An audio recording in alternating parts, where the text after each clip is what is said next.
সেই জায়গা থেকে শুনছি হাসান বললে কাজ হয়, হাসান আব্দুল্লাহ এসে রাস্তা তুলে দেয়, বন্ধ করে দেয়। ভাই এটা তো আমি বললাম, এটা তো আমার জন্য দুঃখজনক যে আমি বললে দেখেন this has to stop Hasan, this has to stop immediately।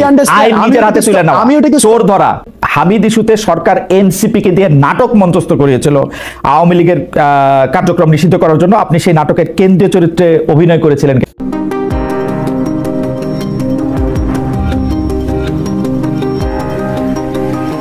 একটা খবরে আমরা দেখলাম, পড়লাম যে কুমিল্লার দেবিদ্বারে আপনি সড়কের কার্পেটিং, মানে নির্মম মানের সামগ্রী ব্যবহার করা সড়কের কাজ আপনি বন্ধ করে দিয়েছেন। পরিদর্শনে গিয়ে আপনি বিষয়টা দেখেন। আপনি যে কাজ বন্ধ করে দিলেন সেটা কি, মানে সেটা আপনি কোন অধিকার থেকে সেটা আপনি করলেন? মানে এটা কি এনসিপি থেকে করলেন? এনসিপি থেকে করলেন? আমি কাজ বন্ধ করে দেই নাই, আমি কাজ বন্ধ করে দেই নাই। সেখানে হচ্ছে যিনি দায়িত্বে ছিলেন যে ইঞ্জিনিয়ার, সেই ইঞ্জিনিয়ার সেই কাজ বন্ধ করেছেন। আমি সেখানে জানতে চেয়েছিলাম, আমি ভিডিও দেখতেছিলাম যে আপনি কার্পেটিং হাত দিয়ে তুলতেছেন। এই দায়িত্বটা আপনাকে কে দিছে? এনসিপি নাকি আপনি নিজেই নিজেকে দিছেন? আমি বারবার আপনাকে এটা আমি নিজে নিছি এই দায়িত্ব। এটা নাগরিক দায়িত্ব, এটা নাগরিক দায়িত্ব। এই দায়িত্বটা এনসিপি থেকে না, এটা আমরা না, এই দায়িত্ব, এই নাগরিক দায়িত্বটা আমরা নেই নাই বলেই, আমরা এই নাগরিক দায়িত্বটা আমরা নেই নাই বলেই এতদিন পর্যন্ত আমাদের নেতারা আমাদেরকে বুঝুন বুঝাইতে পারছে। এটা হচ্ছে, এবং এটা এখন আপনি আমাকে প্রশ্ন করতে পারেন এর আগে এই ধরনের ঘটনা আমি কখনো করেছি কিনা রাজনৈতিক দল হওয়ার আগে। এর আগে অসংখ্য এরকম নাগরিক বিভিন্ন সম্পৃক্ত ইস্যুতে আমার বিভিন্ন সময় আপনি কি বুঝতে পারতেছেন? আপনি যে নাগরিক দায়িত্বের কথা বলতেছেন, আমরা সকল নাগরিকরা যদি এরকম করে গিয়ে নাগরিক দায়িত্ব, আপনার বাড়ি দেবিদ্বার, আমার পাশের থানা, আমার মুরাদনগর, আমি গিয়ে যদি রাস্তার কার্পেটিং তুলতে থাকি, আপনি এটার কার্পেটিং তুলতে থাকবেন, ইঞ্জিনিয়ারকে ডাক দিয়ে বলবেন এই কাজ এখন বন্ধ করেন, আপনি ঠিকাদারকে বলবেন আপনার বাবা 50 বছর ধরে এর চেয়ে ভালো কাজ করে আসতেছে বা আপনি তার চেয়ে ভালো কাজ। না আমি এটা বলি নাই, আমি বলি না আমি এটা বলি নাই। না আপনি ভিডিওটা চালু করেন, আমি ভিডিও এখন দেখাবো, তাহলে আপনি আমার বক্তব্যটা এটা আপনি উইথড্র করেন। আমি এটা বলি না আমার বাবা হচ্ছে 50 বছর ধরে ওনার কাছ থেকে বাবা বলছেন না যে আপনি বলছেন না, আমি বলছি করেন, আমি বলছি ইয়েস, আমি বলছি আমার 50 বছরের কথা বলেন নাই আপনার বাবার প্রশ্ন। দেখেন আমি বলি না, হ্যাঁ আমি অবশ্যই বলছি, কিন্তু কি বলছি কেন আপনি আপনার সেন্টেন্সটা কি বলছেন? আচ্ছা আসেন আপনারা আমার সেন্টেন্স মিলাই আসেন, কন্টেন্ট অ্যানালিসিস করে আমি কি বলছি আপনি কি বলছেন বলেন। ঠিক আছে, আমি বলছি যে ওনাকে বলছি যে আপনার বয়স আমার থেকে অনেক বেশি। আমি ওনাকে বলছি, আমার স্পষ্ট মনে আছে যে আপনার বয়স আমার থেকে অনেক বেশি, এবং আমার বাপ এই কাজ করে অনেক বছর ধরে, অনেক বছর ধরে কাজ করে, 40-50 বছর ধরে, 40-50 বছর ধরে করে। আমি কি আমার বাপ 50 বছর, আমি কি বলছি? হ্যাঁ 50 বছর ধরে। আপনি বলছেন আমার বাপ নাকি ওনার থেকে ভালো কাজ করে। আচ্ছা না, এই কনস্ট্রাকশন রিলেটেড কাজের সাথে আপনি এটা বলছেন, আপনি এটা বলছেন, শুনে যান, আপনি এটা বলছেন যে ওনার কাছ থেকে ভালো কাজ করে। আমি এটা বলি নাই তো, আপনি বলছেন। ঠিক আছে আমি কন্টেন্ট অ্যানালিসিসের কথা বলছি। আপনি বলছেন যে আমার বাবা 50 বছর ধরে ঠিকাদারি কাজের সাথে যুক্ত, আমাকে এগুলি বুঝাইতে আসেন না, এটা কি আপনি বলছেন? যুক্ত, হ্যাঁ এটা আমি বলছি, কারণ এই কনস্ট্রাকশন রিলেটেড কাজগুলো এই সম্পর্কে আমার মানে একটু হইলো আইডিয়া আছে। এখন আপনি যেটা বললেন যে কার্পেট, আপনি প্রশ্নটা ওই জায়গায় করতে পারেন যে কার্পেটটা উঠাই তো, মানে কার্পেট উঠবে কেন, মানে কার্পেট উঠবে সেটা না ধরে যে কার্পেট উঠাইতে গেছে। মানে বাংলাদেশে একটা সরকার আছে যে জায়গায় ভোক্তারা, মানে ভোক্তা অধিকার আইন আছে। আমরা তো চাইতেছিলাম যে সেই সংস্থাগুলি যেগুলি হাসিনা গত 15 বছর ইনস্টিটিউশনগুলি ধ্বংস করছে হাসিনা সরকার, সেগুলি গইরা উঠুক। আপনি বলতেছেন আপনার নাগরিক দায়িত্ব, হাত দিয়ে কার্পেটিং তুলে ফেলবেন এবং ইঞ্জিনিয়ারকে বলবেন কাজ বন্ধ করে দিতে। আমি না এক্স্যাক্টলি আপনি যেটা চাইতেছেন আমি ওইটা চাইছি। আমি ভুলটা ধরাই দিছি যে আপনার যেই অর্গানাইজেশনস গুলো আছে, যেটা দায়িত্ব সেটা প্রপারলি ফাংশন করতেছে না। যদি প্রপারলি ফাংশন করতো তাহলে হাত দিয়ে কার্পেট উঠতো না, হাত দিলে কার্পেট উঠতো না। আপনি মনে হয় যে সকল নাগরিকদের তার দায়িত্ব এরকম করে পালন করা উচিত, হাত দিয়ে কার্পেট তুলে নিয়ে আসা উচিত রাস্তায়, যত জায়গায় যত খারাপ কাজ হবে বলে নাগরিক মনে করে? ভাই আপনার হাত দিয়ে কার্পেট উঠে নিয়ে আসা, আমি বলি হাসান, আমিও একজন নাগরিক, আপনিও একজন নাগরিক, আপনার বাড়ি দেবিদ্বার, আমার বাড়ি মুরাদনগর, আপনি রাস্তার মধ্যে হাত দিয়ে কার্পেট তুলে আপনি বলতেছেন, আপনি ফ্রাস্ট্রেটেড ভাই। কেন ফ্রাস্ট্রেটেড বলেন ভাই? আপনি কার্পেট রাস্তার মধ্যে, প্রথম প্রশ্নটা আপনি এটা করেন, রাস্তার মধ্যে এমন কার্পেট যাবে কেন? না রাস্তার মধ্যে কার্পেট যাবে কেন সেই প্রশ্ন আমি করব। রাস্তার মধ্যে, দ্বিতীয় প্রশ্নটা রাস্তার মধ্যে আপনি কি চাইতেছেন রাস্তার মধ্যে আমি হাত দিয়ে উঠার মধ্যে হাত দিয়ে উঠাবো কার্পেট? তাহলে কি দিয়ে উঠাবো? আপনি এই পর্যন্ত বললেন যে নাগরিকদের এই দায়িত্ব পালন করা উচিত সবার, আমারও উচিত কিনা সেটা আপনি আমার বলেন, নাকি আপনি স্পেশাল? ভাই আপনার একটা কাজে আপনি যদি দেখেন একটা কাজে এই কাজটা যেভাবে করা উচিত ছিল সেভাবে কাজটা হয় নাই, সংশ্লিষ্ট কর্তৃপক্ষের কাছে অভিযোগ করব। আমার রাস্তায় হাত দিব না, আমি রাস্তায় হাত দিব না। এইটা আইন নিজের হাতে তুলে আমাদের দেশে আপনি যেটা করছেন সেটাও আইন নিজের হাতে তুলে আমাদের দেশে শুনেন আমাদের দেশে না, আমি আইন নিজের হাতে তুলে নেই আমি আইন নিজের হাতে তুলে নি।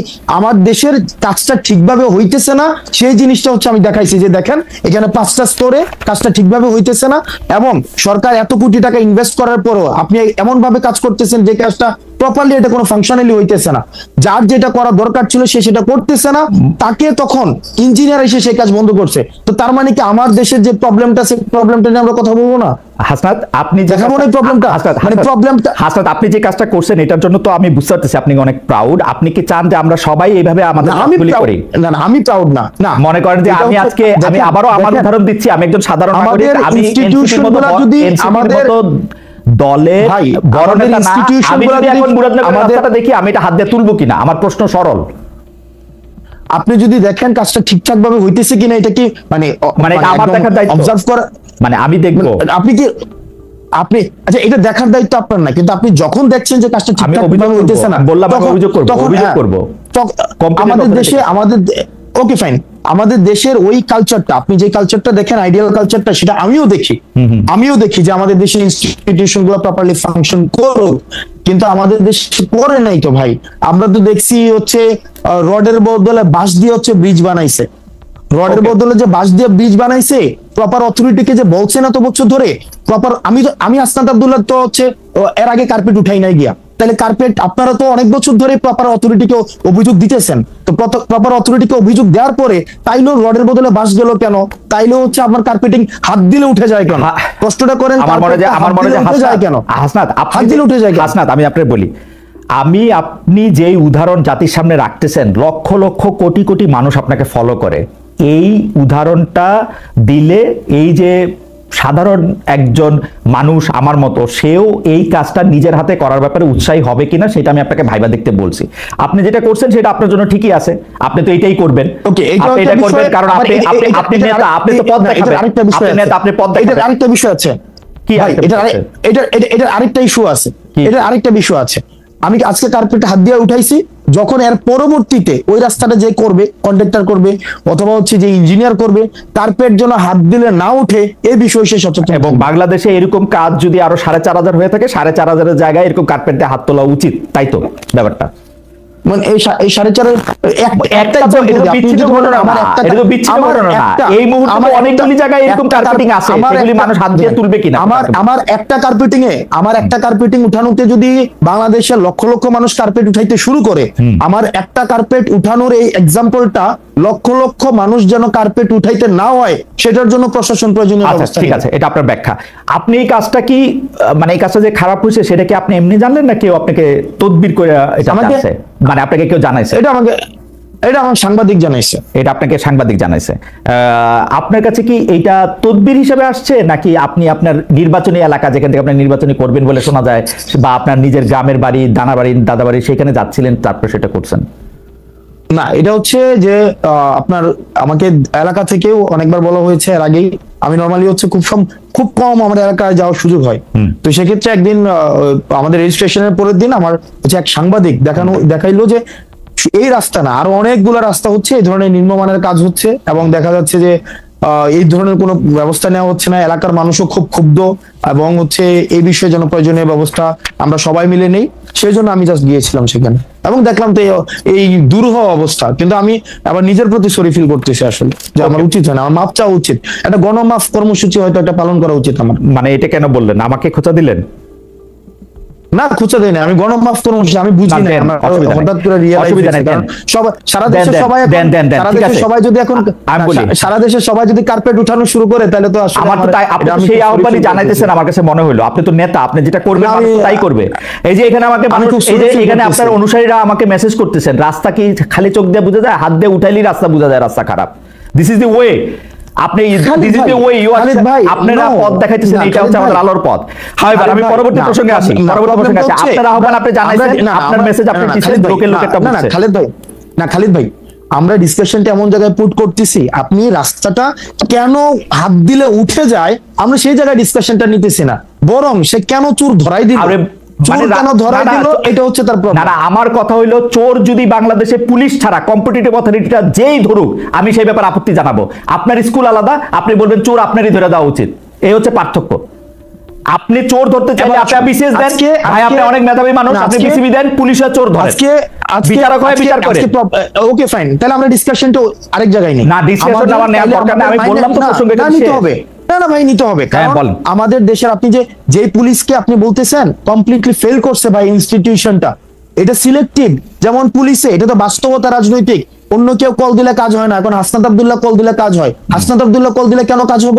কারণ আপনাদের দলের লোক কেন না কেন সিলেক্টিভ হলো এটা?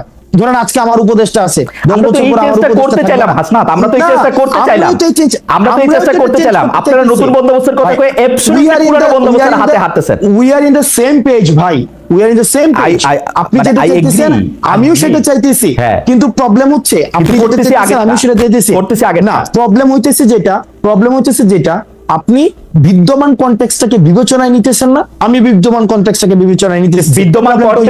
বিদ্যমান কনটেক্সটের বিবেচনা আমি নেই, আমি তো আওয়ামী লীগের আমলে শুনছি বিকল্প নাই, বিদ্যমান কনটেক্সট বিবেচনায় নিতেছি না, জঙ্গি আইসা পড়বে, আমি বিকল্প নাই না, আমি সেই জায়গা থেকে শুনছি যে হাসান আব্দুল্লাহ বললে কাজ হয়, হাসান আব্দুল্লাহ এসে রাস্তা তুলে দেয়, বন্ধ করে দেয়।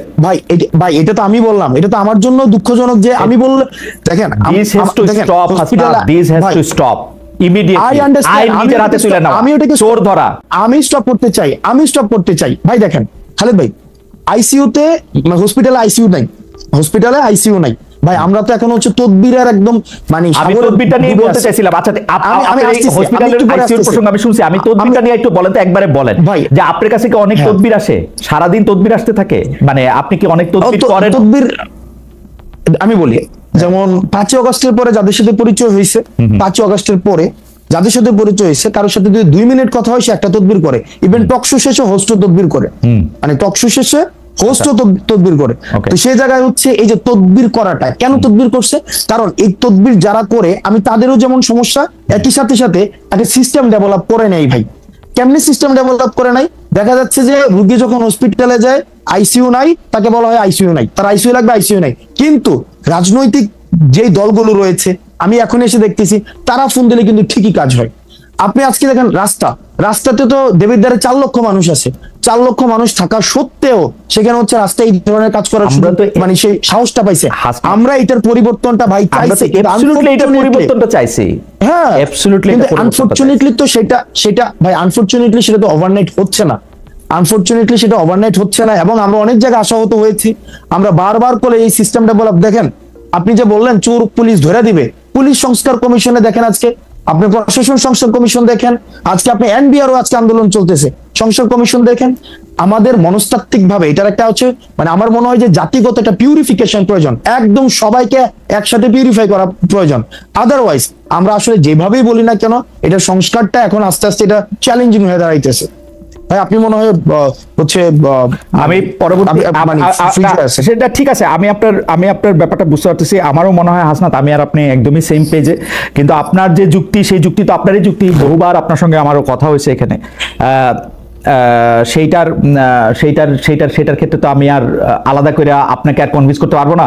কিন্তু আমার কাছে মনে হয়েছে আইন নিজের হাতে তুলে নেওয়ার যে চর্চা গত 15 বছর ধরে ইনস্টিটিউশনগুলি ধ্বংস করার জন্য ছিল, সেই একই চর্চা, একই ফাঁদে, একই রাস্তায় আমরা যেন না হাঁটি, এটা হচ্ছে আমার প্রস্তাব। আপনার এটা নিয়ে কোনো মন্তব্য করার দরকার নেই। আমি এটাকে শতভাগ মানি, একই সাথে আমি এটাও চাই কোন রাজনীতিবিদ যেন তদবির করতে না হয়, কোন রাজনীতিবিদদের যেন যাওয়া না লাগে, কোন রাজনীতিবিদদের ফোনে যেন কোনো ফাইল না ছুটে। আর ঠিক আছে, এটা যেন অটোমেটিক একটা প্রসেসে দাঁড়ায়, এটা যেন একটা অটোমেটিক প্রসেস হয়। ঠিক আছে, আমাদের গবেষক, আমি আসলে চট করে এমনিতে সময় শেষ হয়ে যাচ্ছে এবং মানে কিছুটা সময় আপনার থেকে একটু বাড়তি নিতে চাই। আমাদের গবেষক দল একটি ছোট কোট পাঠিয়েছে আপনাকে এটি পড়ে শোনানোর জন্য। সেটি হচ্ছে যে এর আগের প্রসঙ্গে, ওই হেফাজত ইসলামের জনসভায় যাওয়া প্রসঙ্গে, সেটা হচ্ছে এনসিপির সিনিয়র যুগ্ম আহ্বায়ক আরিফুল ইসলাম আদিব বলেছিলেন হেফাজতে ইসলামের সমাবেশে দল হিসেবে এনসিপিকে আহ্বান করা হয়নি, অভ্যুত্থান পরবর্তী নেতা হিসেবে ব্যক্তিগত জায়গা থেকে হাসনাত আব্দুল্লাহ এই সমাবেশে অংশ নিয়েছেন। তিনি আরো বলেছিলেন যে ওই সমাবেশে অংশগ্রহণ করবে কিনা এটা এনসিপি জানতো কিনা, প্রশ্নের জবাবে তিনি বলছেন কোট যাবে এটা জানতাম, যাওয়ার বিষয়ে আমরা নেতিবাচক ছিলাম না। হাওয়েভার, এটা হচ্ছে তার মন্তব্য। আমরা পরবর্তী প্রসঙ্গে যাই। এনসিপি হিসাবে দাওয়াত করা হয়নি সেটি তিনি বলেছেন জনাব আদিব। আমরা পরবর্তী প্রসঙ্গে যাই। আমরা যা দেখেছি যে সাবেক রাষ্ট্রপতি জনাব আব্দুল হামিদের থাইল্যান্ড যাওয়ার বিষয়টির প্রতিবাদে আপনার নেতৃত্বে যমুনা ও শাহবাগের আন্দোলনের মুখে সরকার আওয়ামী লীগের কার্যক্রম নিষিদ্ধ করে, কিন্তু হামিদ সাহেবের দেশত্যাগ যে শুধু চিকিৎসার জন্য ছিল, সরকারের অনুমোদনের ভিত্তিতেই সেটা ফিরে এসে তিনি প্রমাণ করেছেন। আমাদের অনুষ্ঠানে বা অন্যান্য জায়গায় আমাদের অনুষ্ঠানে এক বিএনপি নেতা জয়নুল আবদিন ফারুক তিনি সরকারের দিকে আঙুল তুলে বলেছেন হামিদ ইস্যুতে সরকার এনসিপিকে দিয়ে নাটক মঞ্চস্থ করিয়েছিল আওয়ামী লীগের কার্যক্রম নিষিদ্ধ করার জন্য। আপনি সেই নাটকের কেন্দ্রীয় চরিত্রে অভিনয় করেছিলেন কিনা সেটি হচ্ছে প্রশ্ন। বিএনপি নেতার অভিযোগ নিয়ে কি বলবেন, যে সেটি আসলে নাটক ছিল কিনা, সরকার এনসিপিকে দিয়ে নাটক করিয়েছিল কিনা? না, সরকার এনসিপি দিয়ে নাটক করেনি। সরকারের হচ্ছে এখানে একটা ব্যর্থতার পরিচয়, যে এতদিন পরেও একটা দীর্ঘদিন আমরা বারবার করে বলে আসছিলাম যে আওয়ামী লীগের বিষয়টা সিদ্ধান্তে আসতে, কারণ আওয়ামী লীগের এই বিষয়টাকে সিদ্ধান্ত নিয়ে আসলে আমরা দেখতে পাচ্ছিলাম যে সংকট আসলে ঘনীভূত হচ্ছে, কোনো সিদ্ধান্তে আসা যাচ্ছে না। সেই জায়গা থেকে বারবার বলা সত্ত্বেও আমরা দেখছিলাম যে আওয়ামী লীগের বিষয়ে কোনো সিদ্ধান্ত না এসে ক্ষেত্র বিশেষে বিভিন্ন জায়গায় ফেসিলিটেট করা হচ্ছে, এবং সেটার অংশ হিসাবে আমাদের কাছে ওই যে সাবেক রাষ্ট্রপতিকে থাইল্যান্ড পাঠানোর বিষয়, সেক্ষেত্রে সরকার থেকে আমাদের কাছে মনে হয়েছে সেটাতে সরকার জড়িত। আমি বৈষম্যবিরোধী ছাত্র আন্দোলনের আহ্বায়ক ছিলাম, এবং এই গণঅভ্যুত্থানে আমরা সামনে থেকে যারা নেতৃত্ব দিয়েছে তাদের মধ্যে আমি একজন ছিলাম। সেক্ষেত্রে এনসিপি ছাড়াও আমার এই অভ্যুত্থানে একটা বিশেষ আমার একটা রোল রয়েছে, এবং এই ক্ষেত্রে আমার একটা বিশেষ একটা দায়িত্ব রয়েছে যে অভ্যুত্থান রিলেটেড এই ইস্যুগুলোতে অ্যাড্রেস করার ক্ষেত্রে শুরু থেকে এটা বৈষম্য বিরোধী ছাত্র আন্দোলনে আমরা যখন ছিলাম তখন থেকে যে দাবিটা জানিয়ে আসছি, সেটার সাথে দেখলাম যে গভর্নমেন্ট কোনোভাবে কমপ্লাই করছে না, বরং গভর্নমেন্ট আওয়ামী লীগকে রিহ্যাবিলিটেট করার জন্য সেক্ষেত্রে আর্মি ইস্যু আছে, অ্যাডমিনিস্ট্রেশনের ইস্যু আছে, তারপর হচ্ছে আমরা